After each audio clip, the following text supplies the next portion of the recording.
Thank you. Good morning, and thanks for joining us today. It was back on January 21st, the first case of coronavirus in the U.S. was confirmed right here in Snohomish County. And we knew immediately that our community would need to come together to really face the challenge in front of us. Since then, we've done a lot, an amazing amount, and extraordinary things really to respond to the pandemic. So we got in ahead of the curve. It appears that we are flattening the curve, but we can't stop now. We have lost over 60 people to the virus, and unfortunately, more will be lost. It's imperative that we not slacken up. We must hold the line, and we must stay the course. So some of the things we've done, we have stood up our emergency management center. It's been open now for 41 days. We have reinforced relationships between public and private sectors there at the ECC. We've shut down non-essential activities throughout the county. We've moved people out of shelters and into hotel rooms to give them some isolation. We've been coordinating across the county, in the region, in the state with our partners throughout the state. We have worked hard to ensure that our frontline workers have personal protective equipment. We've worked hard to ensure that children who rely on free or reduced lunches have food. Our schools have revamped their processes for teaching, and there's a lot of online teaching and stay-at-home teaching going on now, as much as possible. We closed our park facilities in many of our outdoor activity areas. We established an isolation and quarantine facility there in Everett. And we've really set up a whole number of ways to continue our processes at county government. Most of our employees are still working online, and things are going well there. There's no in-person meetings unless absolutely necessary, but county government continues to work. And we've also begun planning. We know that county, we are going to have a drop in revenues because of loss of sales tax, and we are putting in place a hiring freeze and other actions to really meet that challenge with revenue losses. So we have a much better sense of the expected scale and probable impacts of the pandemic on our community. But even after all this work, there's much, much more to do. We still must practice social distancing, particularly since our numbers look encouraging. We must keep going. If we slack off now, we could see a rebound. If we stay disciplined, stay home, and keep our distance for a few more weeks, we may be able to start dialing back restrictions, but it will take everyone doing their part now. And I emphasize may. The response of the virus to social distancing and any slacking up is yet to be seen, so we have to be cautious. So most people in Snohomish County have been doing an incredible job of adapting to this new reality, but I need to stress in the strongest possible terms, we must keep our strategy of social distancing, or we risk having to continue these actions and stay-at-home restrictions much, much longer than we want. We must hold the line, we must stay the course. And with that, I'll turn it over to Dr. Spitters from the Snohomish County Health District. Go ahead, Chris.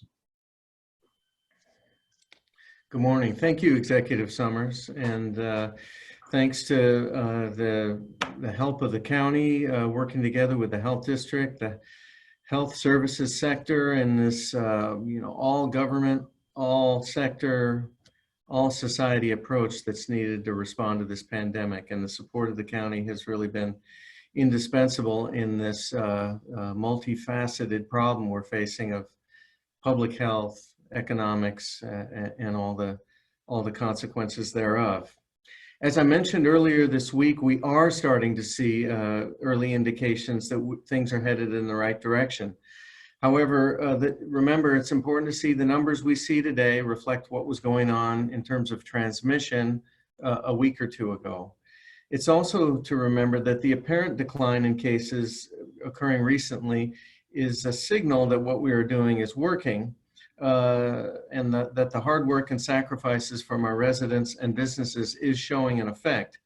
But as Executive Summers said, we cannot stop or even ease up on the social distancing, or we will end up right back where we were a month ago with cases increasing and all the problems and anxiety associated with that. We are not done by any stretch of the imagination, not close to the end of social distancing, much less to the end of the pandemic. We still have nearly or just over 100 people in hospitals right now with COVID-19, and people are dying every day from this disease in Snohomish County. We're probably looking at least another month of the current level of social distancing, possibly a bit longer, until the conditions are suitable to begin consideration of any relaxation of what we're trying to do to interrupt transmission of the virus. Even then, whatever changes occur are likely to be incremental in nature. We phased into the current mitigation efforts, and we will likely need to phase back out of them. We also have to show that as a community, we can hear a little good news like we've been delivering lately without losing our focus, discipline, and the patience that it takes to get to the other side of this event. Now is not really a time to celebrate, but to just humbly take stock in what we appear to have achieved so far. We need to remain resolute in helping one another and in those who are struggling by sustaining these efforts. I mentioned on Tuesday that it's like having a 10-point lead in the third quarter of a big game. And so while we're on track to win, we are not by any means done yet. Those of us who are Seahawks fans know how important the final 2 quarters of a game are, especially the final minutes and seconds. So it's important that we don't declare victory too soon, only to lose our lead when it matters most. Because of that, I have a specific request for all of the reporters who are listening in today. You play an absolutely critical role in this event and in all of our public health education efforts. We need you to encourage your audiences to persevere. We need you to reiterate in no uncertain terms that everyone must stay home unless essential trips are absolutely necessary. Please consider your headlines, story angles, photography, and captions with this in mind.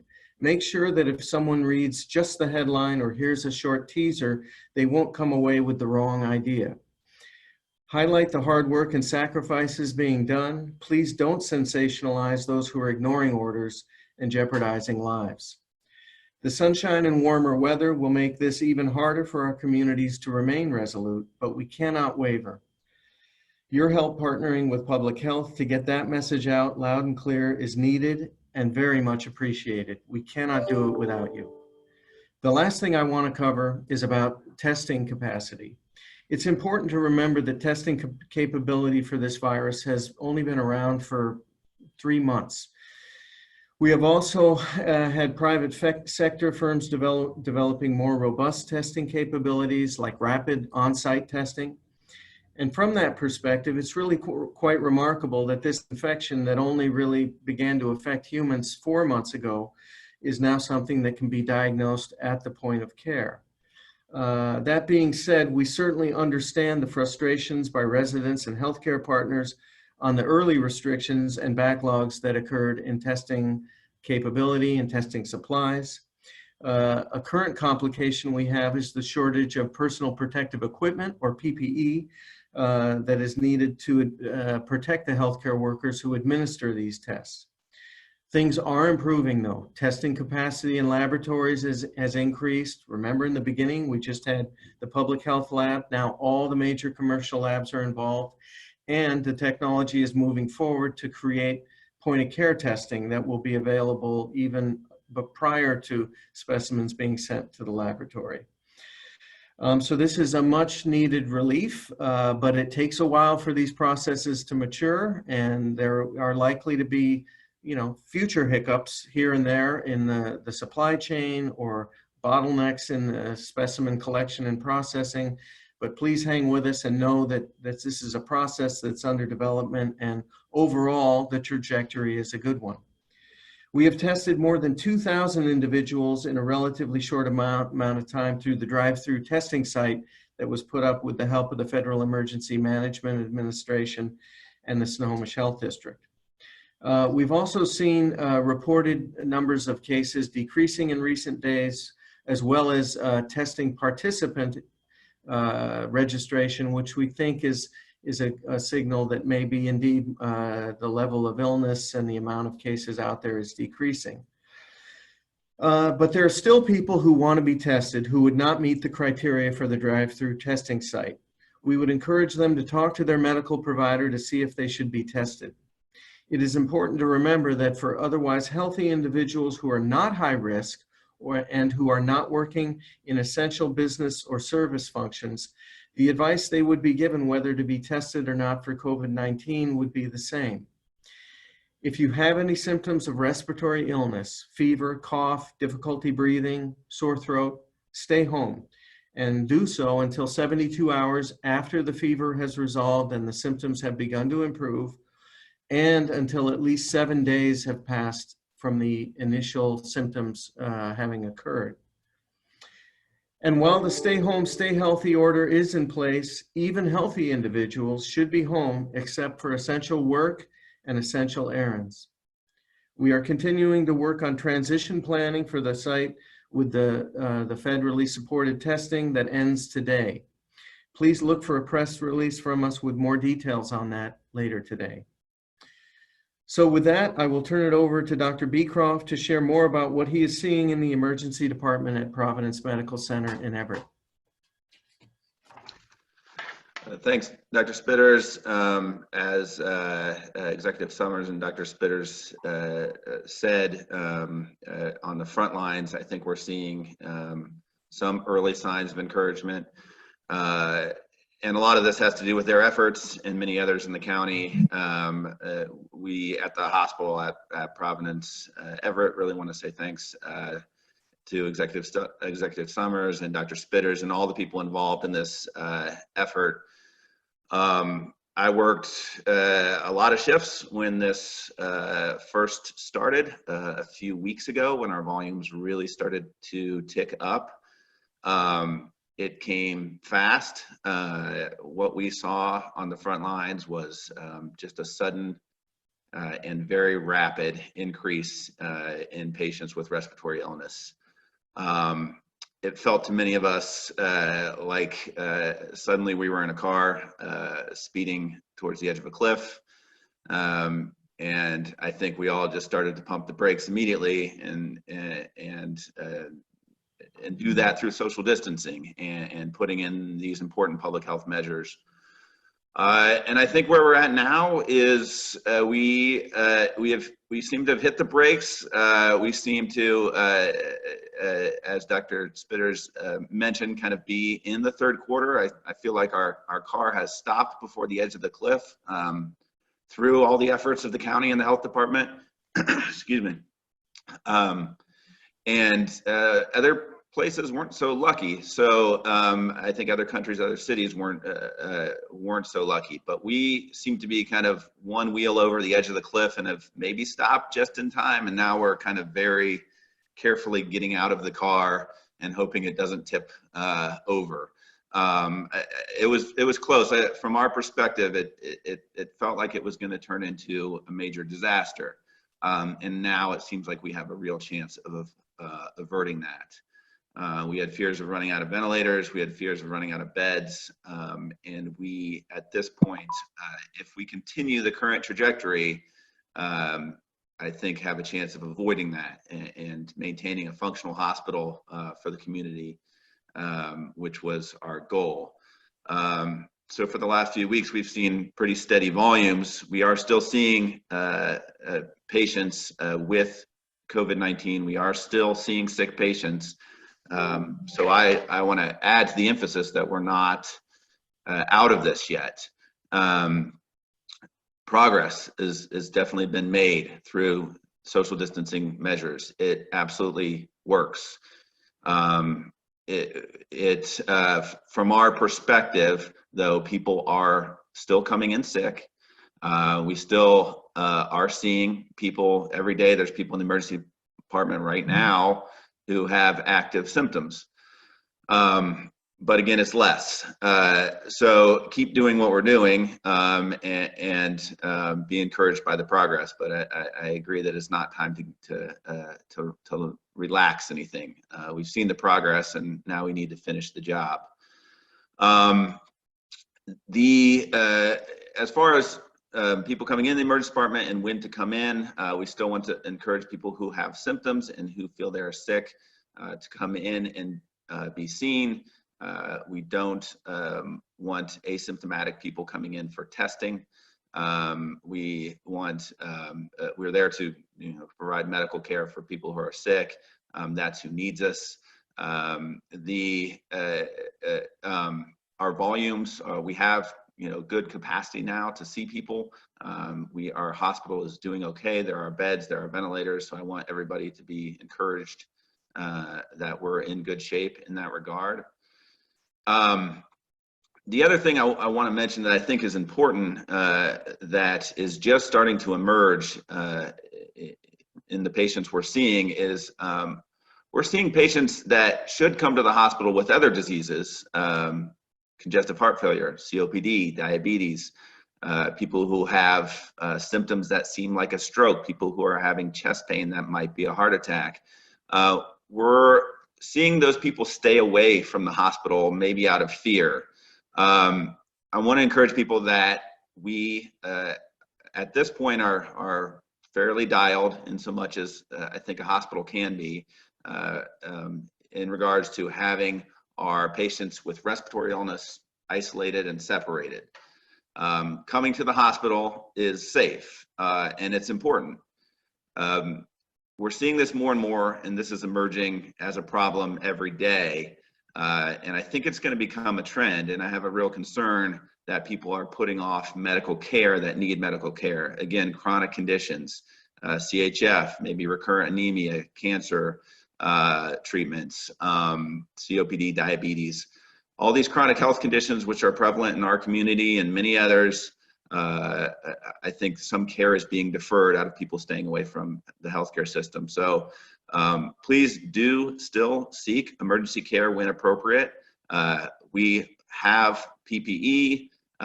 We are keeping our patients with non-respiratory illnesses separate on separate floors as an inpatient, in an entirely separate blocked off area of the ER. So we're doing our best as a hospital to not only provide support and care for people who have active COVID-19 infections, but for everybody else who still needs medical care. So just know that I think at this point, we are fairly dialed into the process of isolation, the process of PPE, and the process of protecting our patients who don't have this disease from other patients who do. And that's about all I had. I guess I'll mute here for questions.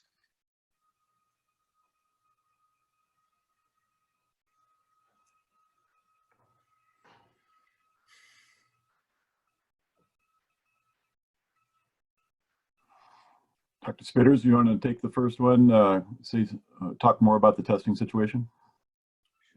Sure. So there's really two linked questions. So maybe I'll just try to cover them both. One, can someone talk more about the testing situation? Self-swab tests are now FDA approved and require less PPE for healthcare workers. Any chance we see that in Snohomish County? And then why is the federal government ending its testing support for the county test site? What does that mean for testing in the county? So maybe I'll take that part first.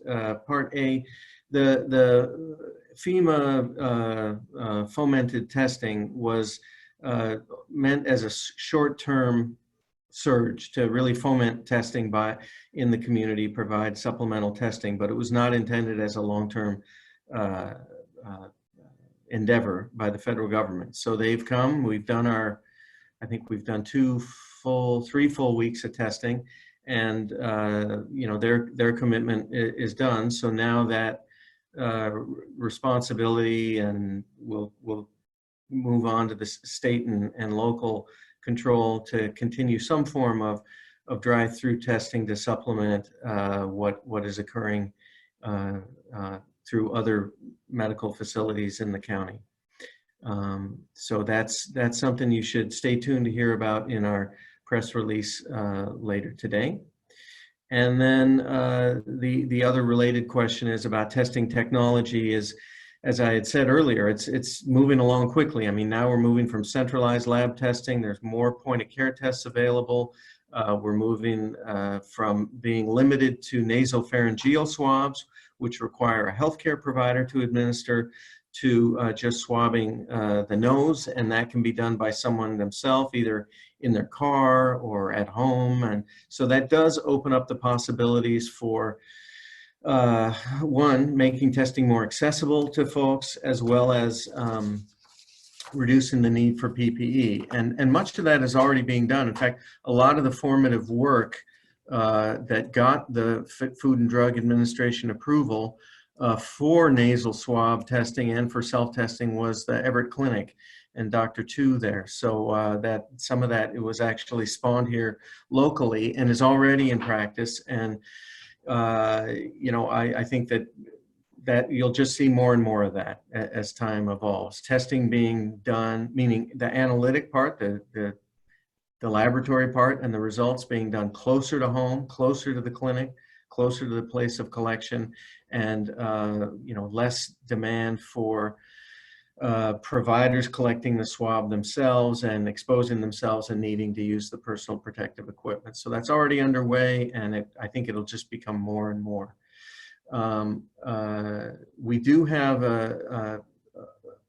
in our supply, the health district supply of swabs for its testing activity, we have and are using those nasal swabs. Right now, there's a limitation with the viral transport media, the liquid that the swab has to go into. So we're working on getting more of that. And again, Dr. Tu at the Everett Clinic is working on a study to see whether just putting swabs in a dry tube or in a saltwater tube is as effective as the viral transport media. That would again, you know, open up a bottleneck in the system.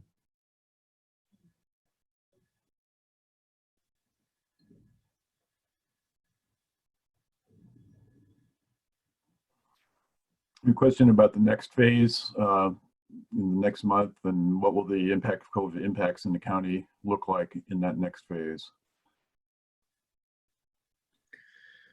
Well, speaking from the public health end, I think that's a multifaceted question. So there's the social distancing aspects. There's the sort of winding down of the intensity of social distancing. I would think of that as coming off in layers, but the exact parameters of that, what would trigger it, and how much we would let up at a time is to be determined, and that's something that's under development with national experts looking at what has worked and not worked in other countries when they're at this moment in time, and trying to come up with something that, you know, anything to work in this respect is going to have to be harmonized across geographic areas. So we're likely to look at a regional approach, and that's why the state health department's leadership in this is so important. Certainly the containment efforts will not turn down until this is really gone. And the containment part, meaning when we see clusters of cases like in healthcare facilities, particularly in long-term care, is what I'm referring to. You know, we will continue to jump on that, try to isolate the people who are infected, quarantine those who are not infected but who have been exposed, and then do case finding among those quarantined individuals. And that will continue until this is long gone. So part of that, you referred to testing capacity, ramping up testing capacity is a huge part of the ongoing surveillance effort, looking into the future, long past when we think we've seen the last case. Dr. Beecroft, do you have anything to add? No, I think that was well said. I was going to address the question regarding, there's a question regarding PPE. We're doing okay right now, and thanks to, and there's members of the community who have donated PPE to us. We appreciate that at the hospital. It's essential for us to do our jobs. We are doing okay on it now. Luckily, we have we belong to a large hospital system, so we actually are fortunate in that case to have a little bit of purchasing power and ability to share resources between hospitals. So we've actually been able to, I think we have a little bit of we're fortunate there to have more PPE, I think, than some places. So we're doing okay on that, but we appreciate everyone's efforts and donations and you know, keeping us safe. In the beginning, it was a real concern when we saw the flood of patients, and you start doing the calculations.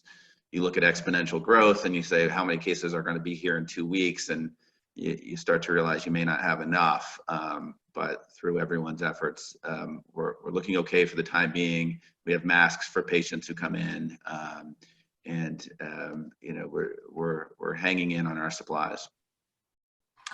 So one thing I'd like to add about PPEs is there are a lot of folks at home that want to do something to help sew masks and that kind of thing. So the county has initiated a program. We've spoken with our food banks throughout the county, and they've agreed to serve as both drop-off and pick-off sites for the homemade cloth-based PPEs for the public. The food banks are very busy, and there are, as I mentioned, food banks throughout the county.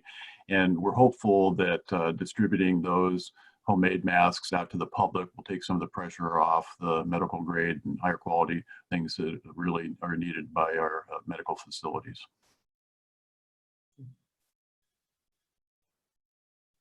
Question about specific numbers of patients that county hospitals have and what hospitals? So I don't have the specific numbers at my fingertips right now, but the general is 40 to 50 in each of the 2 major hospitals, Providence, Everett, and Swedish Edmonds, and then 5 to 10 in the 2 smaller hospitals up in Arlington and out in Monroe. And for us, those volumes have been, that number has been a pretty steady one, between 40 and 50 for, you know, probably it's been a couple weeks now. So that's, again, been encouraging. The job's not done, but it's encouraging. All right.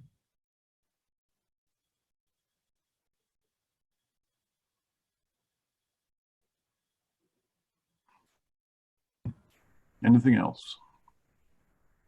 Thank you all. This is Carrie in the Joint Information Center. Hoping you can hear me. Thumbs up if you can. All right, awesome.